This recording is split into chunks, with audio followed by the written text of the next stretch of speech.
నమస్కారం మిత్రులారా, నేను మీ ప్రకృతి నేస్తం ప్రకాష్ విత్తనాల.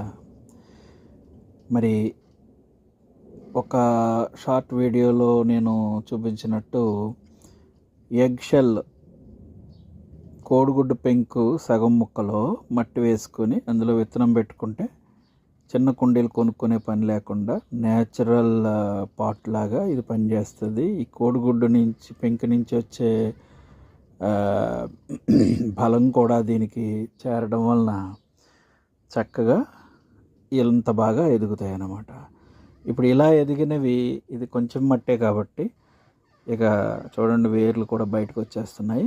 ఇలాంటి వేరే నెక్స్ట్ సైజు కుండీలో వేసుకొని ఇది ఇలా చిన్నగా పగలగొట్టుకొని లైట్గా ఆ గుడ్డు పెంకుతో పాటుగా మనం ఇందులో పెట్టి నాటేసుకోవటమే.